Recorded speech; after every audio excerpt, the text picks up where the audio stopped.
السلام علیکم ورحمۃ اللہ وبرکاتہ۔ بسم اللہ الرحمن الرحیم۔ نحمدہ ونصلی علی رسولہ الکریم۔ قربانی کے جانور کے عیوب سے متعلق شرعی احکام۔ جسم سے متعلق عیوب: جو جانور اس قدر کمزور ہو کہ اس کی ہڈیوں کا گودا بالکل ختم ہو چکا ہو تو ایسے جانور کی قربانی کرنا جائز نہیں ہے۔ البتہ اگر جانور کمزور ہو گیا ہو لیکن ہڈیوں میں گودا موجود ہو تو اس کی قربانی بالکل جائز ہے۔ خارشی جانور کی قربانی: اگر کسی جانور کے جسم میں خارش ہو اور خارش اس قدر ہو کہ اس کی وجہ سے جانور بہت دبلا پتلا ہو گیا ہو تو اس کی قربانی جائز نہیں ہے، کیونکہ یہ واضح اور کثیر عیب ہے۔ البتہ جو خارشی جانور فربا ہو اور موٹا تازہ ہو تو اس کی قربانی بالکل جائز ہے، کیونکہ اس سے واضح ہو جاتا ہے کہ خارش کا یہ مرض عیب کثیر تک نہیں پہنچا۔ کانوں سے متعلق عیوب: نمبر 1، جس جانور کے پیدائشی طور پر ایک یا دونوں کان موجود نہ ہوں تو اس کی قربانی جائز نہیں ہے۔ نمبر 2، جس جانور کے کان تو ہوں لیکن پیدائشی طور پر بہت چھوٹے چھوٹے کان ہوں تو ایسے جانور کی قربانی جائز ہے۔ نمبر 3، جس جانور کا کان 1/3 سے زیادہ کٹا ہوا ہو تو ایسے جانور کی قربانی جائز نہیں ہے۔ البتہ اگر 1/3 سے کم کٹا ہو تو اس کی قربانی بالکل جائز ہے۔ نمبر 4، جس جانور کا ایک کان یا دونوں کان لمبائی میں چیرے ہوئے ہوں یا سامنے کی طرف سے پھٹ گئے ہوں یا ان میں سوراخ ہوں یا پیچھے کی طرف سے پھٹ گئے ہوں تو اس کی قربانی جائز تو ہے مگر بہتر نہیں ہے۔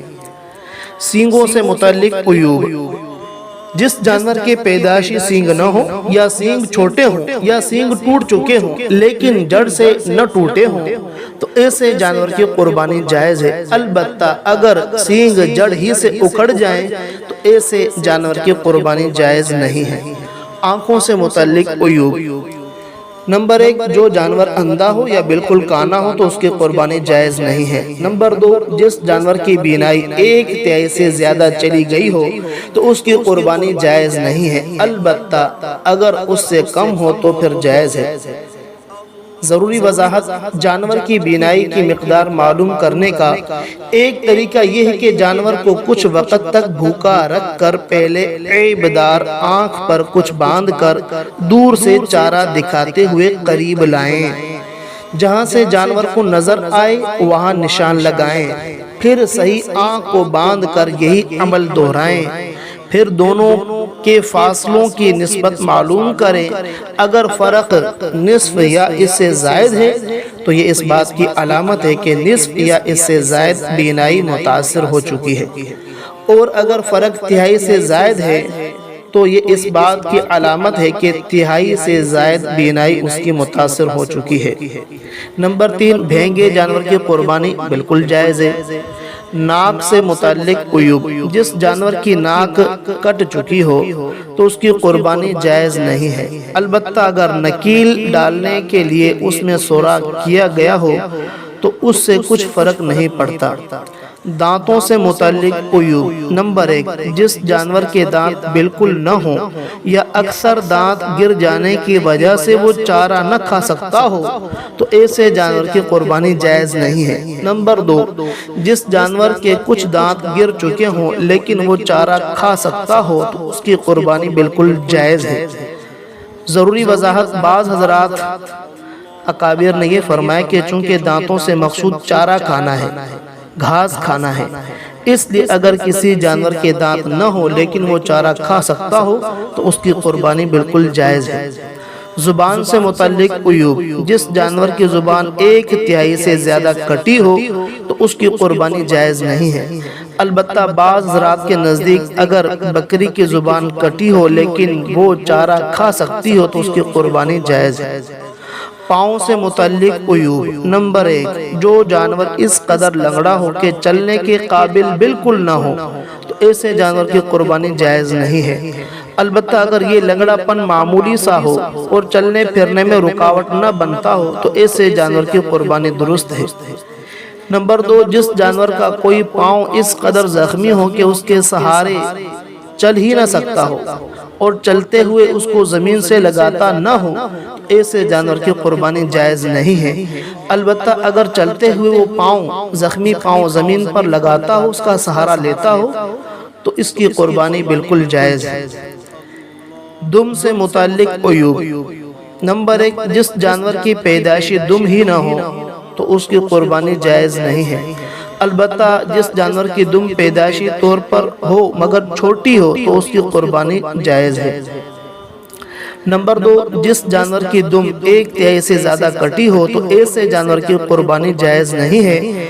البتہ اگر 1/3 سے کم کٹی ہو تو اس کی قربانی بالکل جائز ہے۔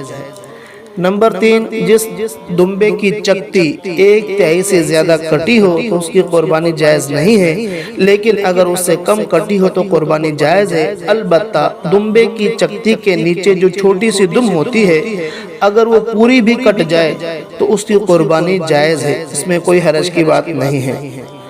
تھنوں سے متعلق عیوب۔ نمبر 1، اونٹنی، گائے اور بھینس کے 2 تھن کٹ گئے ہوں یا دونوں تھنوں کی گنڈیاں کٹ چکی ہوں یا کسی مرض کی وجہ سے 2 تھن خشک ہو چکے ہوں تو ان تمام صورتوں میں سے جانور کی قربانی جائز نہیں ہے۔ نمبر 2، بکری اور بھیڑ کا 1 تھن کٹ گیا ہو یا 1 تھن کا سرا کٹ چکا ہو یا کسی مرض کی وجہ سے 1 تھن خشک ہو گیا ہو تو ان تمام صورتوں میں ان جانوروں کی قربانی جائز نہیں ہے۔ نمبر 3، اگر کسی جانور کے تھنوں میں کبھی دودھ آتا ہو اور کبھی نہ آتا ہو تو یہ عیب نہیں ہے، اس لیے ایسے جانور کی قربانی بالکل جائز ہے۔ گابھن یعنی حاملہ جانور کی قربانی کا حکم۔ گابھن یعنی حاملہ جانور کی قربانی جائز ہے۔ ذبح کرنے کے بعد اگر بچہ زندہ نکل آئے تو اس کو بھی ذبح کر دیا جائے، لیکن اگر وہ مردہ نکلے تو اس کا کھانا حلال نہیں ہے۔ البتہ گابھن جانور کی ولادت کا زمانہ قریب ہے تو اس کو ذبح کرنا مکروہ ہے۔ مسئلہ، جو جانور زیادہ عمر ہو جانے کی وجہ سے حاملہ نہ ہو سکتی ہو یا جس جانور کا حمل نہ ٹھہرتا ہو تو اس کی قربانی جائز ہے۔ اسی طرح بانجھ جانور کی قربانی بھی جائز ہے۔ ذبح کے وقت جانور میں عیب پیدا ہو جانے کا حکم۔ جس جانور میں ذبح کرتے وقت کوئی عیب پیدا ہو جائے تو اس سے کوئی اثر نہیں پڑتا، قربانی درست ہے۔ خصی جانور کی قربانی کا حکم۔ نمبر 1، خصی جانور کی قربانی بالکل جائز ہے بلکہ افضل ہے۔ نمبر 2، جس جانور کا ایک کپورا یعنی خصیہ نہ ہو تو اس کی قربانی بھی جائز ہے۔ جو جانور جفتی پر قادر نہ ہو اس کی قربانی کا حکم۔ جو جانور عمر رسیدہ ہونے یا اعلیٰ تناسل کٹ جانے کی وجہ سے یا اور کسی وجہ سے جفتی کرنے پر قادر نہ ہو تو اس کی قربانی بالکل جائز، اس میں کوئی حرج کی بات نہیں ہے۔ امید کرتا ہوں اتنی وضاحت آپ کے لیے کافی ہوگی۔ جزاکم اللہ خیرہ۔